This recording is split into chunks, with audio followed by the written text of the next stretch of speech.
السلام علیکم ویورز، میں ہوں Shakir Solangi. Viewers, chief justice of Pakistan Umar Ata Bandial نے آخر کار حکومت کے ساتھ لڑائی کی تیاری شروع کر دی ہے۔ آج چیف جسٹس نے جسٹس قاضی فائز عیسیٰ کی سربراہی میں بنے تحقیقاتی کمیشن کو، جوڈیشل کمیشن کو اڑا دیا ہے۔ کچھ دیر پہلے فیصلہ جاری ہوا ہے، مختصر فیصلہ۔ اس میں جوڈیشل کمیشن کے حوالے سے فیصلہ دے دیا گیا ہے اور کام سے روک دیا گیا ہے۔ کل جوڈیشل کمیشن نے انکوائری جو کاروائی کرنی ہے، کل ویسے کاروائی ہونی تھی، لیکن اب کیا ہوگا؟ سپریم کورٹ کے اس عمران دار ججز کے بینچ کے فیصلے کو حکومت تسلیم کرے گی نہیں کرے گی؟ کیونکہ اس سے پہلے جو فیصلے چیف جسٹس کی سربراہی میں 3 رکنی یا مختلف بینچز کے جو فیصلے آئے ہیں 1-2 کے، ان کو حکومت نے، پارلیمنٹ نے مسترد کر دیا ہوا ہے، ان کو نہیں مانا اور ان پر اعتراضات آئے ہیں۔ کیونکہ آج بھی اٹارنی جنرل نے حکومت کی طرف سے چیف جسٹس کے بینچ میں بیٹھنے پر اعتراض اٹھایا ہے، لیکن اس کو بھی چیف جسٹس نے مسترد کر دیا ہے اور کہا ہے کہ جی یہ جو کمیشن بنایا گیا ہے یہ بھی مشکوک ہے۔ میں پہلے فیصلہ آپ کو پڑھ کر سناتا ہوں، فیصلے میں کیا کہا ہے چیف جسٹس نے اور سپریم کورٹ کے جو بینچ، لارجر بینچ جو بنایا گیا تھا، اس نے کیا کہا ہے، اس کے بعد پھر تبصرہ بھی کرتا ہوں۔ انکوائری کمیشن یعنی یہ سپریم کورٹ کے آج کے اس 5 رکنی لارجر بینچ جو ہے اس کا فیصلہ ہے۔ اس میں کہا گیا ہے کہ جی سپریم کورٹ کی طرف سے کہ انکوائری کمیشن کے اب تک کی کارروائی پر حکم امتناع جاری کیا جاتا ہے، یعنی کام سے روک دیا گیا اس کمیشن کو کہ قاضی فائز عیسیٰ کی سربراہی میں کمیشن کا کام آگے نہیں کرے گا، اور جو ابھی تک کارروائی ہوئی ہے اس پر بھی آگے کوئی کام نہیں ہوگا، کارروائی بھی نہیں ہوگی اور عمل بھی نہیں ہوگا۔ عدالت نے تمام فریقین کو نوٹسز جاری کر دیے ہیں، سپریم کورٹ کہہ رہی ہے۔ اٹارنی جنرل کی جانب سے چیف جسٹس کے بینچ میں شمولیت پر اعتراض اٹھایا گیا اور اٹارنی جنرل کے مطابق چیف جسٹس کمیشن کے چیئرمین کی نامزدگی نہیں کر سکتے۔ اٹارنی جنرل کا اعتراض مسترد کیا جاتا ہے، یہ سپریم کورٹ کی جانب سے فیصلے میں کہا گیا ہے۔ یہ طے شدہ اصول ہے کہ کسی بھی انکوائری کمیشن میں کسی جج کی شمولیت کے لیے چیف جسٹس آف پاکستان سے اجازت لینا ضروری ہوتا ہے۔ بادی النظر میں وفاقی حکومت نے یک طرفہ اقدام سے آئینی اصول کی خلاف ورزی کی ہے۔ انکوائری کمیشن کے دیگر 2 ممبران متعلقہ ہائی کورٹس کے چیف جسٹس ہیں اور بادی النظر میں دیگر 2 ممبران کی نامزدگی کے لیے بھی آئینی اصول کے تحت چیف جسٹس آف پاکستان کی اجازت لینا ضروری ہوتا ہے، جو نہیں کیا گیا۔ بادی النظر میں کمیشن کی تشکیل ہی مشکوک ہے۔ درخواست گزار کے وکیل نے کہا کہ کمیشن کی تشکیل کا نوٹیفیکیشن آئین کے اصولوں اور بنیادی حقوق کی خلاف ورزی ہے۔ عدالت کو بتایا گیا کہ کوئی قانون کسی جج یا ان کے اہل خانہ کی جاسوسی کی اجازت نہیں دیتا، یہ بھی کہا گیا ہے۔ لیکن کیا سوال یہ پیدا ہوتا ہے کہ کیا آئین، کوئی قانون، کوئی اجازت دیتا ہے کہ کسی جج کی فیملی ججز کے فیصلوں پر اثر انداز ہو، یا کوئی آئین، قانون اجازت دیتا ہے؟ یہ بھی لکھنا چاہیے تھا۔ اٹارنی جنرل کو تو یہ پوچھنا چاہیے جب چیف جسٹس ان سے پوچھ رہے ہیں، کیونکہ لڑائی کی میں نے جب بات کی انٹرو میں، لڑائی تیاری اسی لیے کی ہے چیف جسٹس نے، میں نے کہا کیونکہ اٹارنی جنرل کو انہوں نے آج سماعت میں کہا ہے، ریمارکس میں، سماعت میں اٹارنی جنرل کو کہا کہ اگر آپ نے لڑائی کرنی ہے، حکومت نے لڑائی کرنی ہے تو پھر تیاری کر کے آئیں، یعنی ہم تیار ہیں، آپ تیاری کر کے آئیں۔ یہ چیف جسٹس نے اٹارنی جنرل کو کہا ہے، اس لیے میں نے کہا یہ فیصلہ بھی دے دیا ہے، اڑا دیا ہے کمیشن کو ہی، تو اس کا مطلب ہے کہ چیف جسٹس نے تیاری کر لی ہے۔ آج بھاشن دے رہے تھے ریمارکس میں آئین پر عملداری کا، کہ آئین پر اب عمل ہونا چاہیے، اب بس بہت ہو گیا۔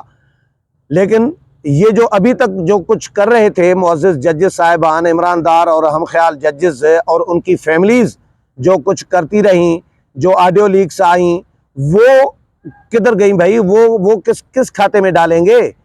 آپ عمل درآمد آئین پر ابھی بھاشن دے رہے ہیں، حکومت کو کہہ رہے ہیں کہ آئین پر عمل درآمد کریں، اب بہت ہو گیا، تو آپ خود آئین پر عمل درآمد کیوں نہیں کر رہے؟ آپ کے خود اپنے ججز آپ کے بارے میں لکھ چکے ہیں فیصلوں میں کہ آپ مس یوز کر رہے ہیں اختیارات کا، آپ آئین کے مطابق، قانون کے مطابق نہیں کر رہے کام، اور آپ اپنے عمران دار ججز کو، جن پر اعتراضات ہیں، جن پر سوالات اٹھے ہیں، جن کے خلاف ریفرنسز دائر ہو چکے ہیں اور جن کے کرپشن کی کہانیاں سامنے آ چکی ہیں، ان کا بینچ بنا کے آپ فیصلے دے رہے ہوتے ہیں، اور عمران داری میں کہ عمران خان کو فیسلیٹیٹ کرنا ہے، ان کو ریلیف دینا ہے۔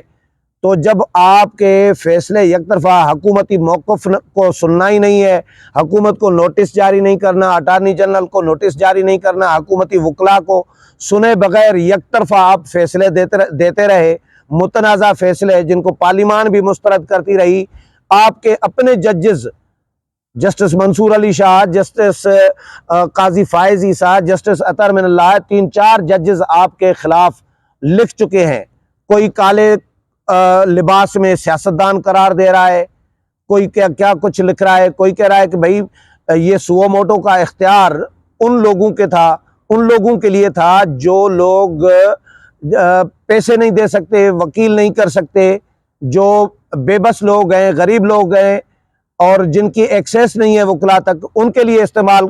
یہ تصور یہ جسٹس اطہر من اللہ لکھ چکے ہیں کہ یہ سو موٹو کا تصور تو ان کے لیے تھا۔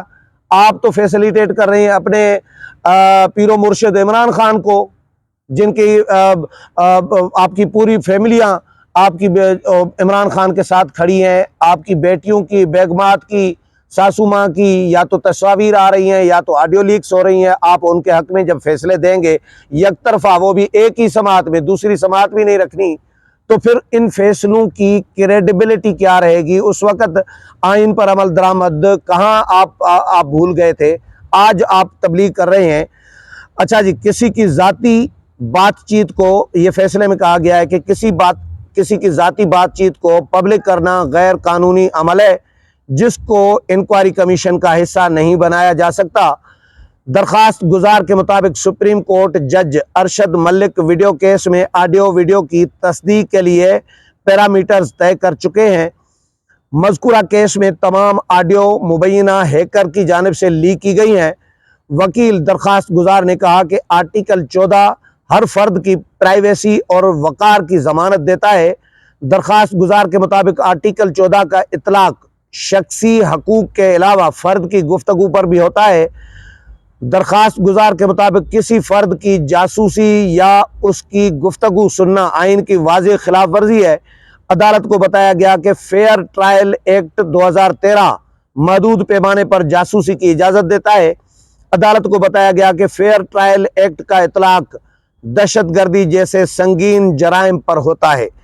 اب chief justice of Pakistan Umar Ata Bandial صاحب، کیونکہ پہلے تو یہ تاثر رہا ہے، ماضی میں تاریخ رہی ہے، ظاہر ہے کہ اگر جج پارٹی بن جائے یا جج پر الزام عائد ہو کہ یہ متعصب ہیں، یہ پارٹی ہیں، تو وہ اس جج کو اخلاقی طور پر اس کیس سے الگ ہو جانا چاہیے ہوتا ہے۔ لیکن ان ججوں نے، معزز ججوں نے، جو عمران دار جج جن کے لیے مشہور ہے، انہوں نے نئی روایات قائم کی ہیں۔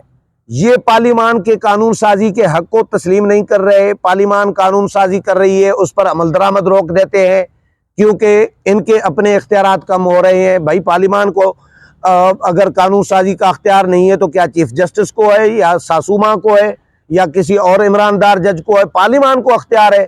وہ پارلیمان کے اختیار پر قدغن لگا رہے ہیں، ان کو روک رہے ہیں عمل درآمد ہونے سے بھی کہ عمل درآمد نہیں ہوگا۔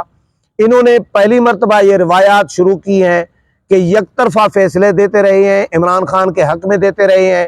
ان کے جس طرح خواجہ آصف نے کہا تھا کہ پہلے سنتے تھے کہ پیپر پرچہ لیک ہو گیا امتحان کا، لیکن اب ججز کے فیصلے لیک ہو رہے ہیں، اور ان کے ہم خیال جو ساتھی وکلا ہیں وہ پرچے لیک کر رہے ہیں، پیپر لیک کر رہے ہیں، ان کے فیصلے لیک کر رہے ہیں، اور وہ اسی طرح ہی ہوتا ہے جس طرح خواجہ طارق رحیم کی اور قیوم صدیقی جرنلسٹ جو ہیں ان کی آڈیو لیک ہوئی تھی۔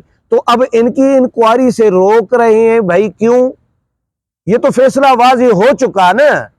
آپ جب ان آڈیوز کی انکوائری سے روکیں گے تو اس کا کیا مطلب ہے؟ اس کا مطلب ہے دال میں کالا نہیں، پوری دال کالی ہے. اس کا مطلب ہے آڈیوز ٹھیک ہے اور آپ کی ساسو ماں آپ کے فیصلوں پر اثر انداز ہوتی رہی ہے. آپ کے خواجہ طارق رحیم یا ان کی اہلیہ یا بیگمات جو بھی یہ فیصلوں پر عمل درآمد فیصلوں پر جو ہے اثر انداز ہوتی رہی ہیں. اسی لیے چور کی داڑھی میں تنکا والا کام ہے. اب اس فیصلے کے بعد تمام جو چیزیں واضح ہو گئی ہیں، دودھ کا دودھ اور پانی کا پانی ہو گیا ہے. اب حکومت پر ڈیپینڈ کرتا ہے کہ حکومت اور پارلیمان کیا فیصلہ کرتی ہے، اس فیصلے کو مانتی ہے نہیں مانتی. ظاہر ہے جسٹس قاضی فائز عیسیٰ تو قانون کو فالو کرنے والے آدمی ہیں، انہوں نے کل سماعت کرنی تھی لیکن انہوں نے کام سے ہی روک دیا ہے. جب اسٹے دے دیا تو پھر کام سے روک دیا ہے. اب دیکھتے ہیں کہ کل سماعت ہوتی ہے یا نہیں. اس حوالے سے جو بھی اپڈیٹ آئے گی وہ بھی آپ کے ساتھ شیئر کروں گا. میرے پروگرام پسند آیا ہوگا، اگلے پروگرام میں پھر ملاقات ہوگی. تب تک اجازت چاہتا ہوں. اللہ حافظ.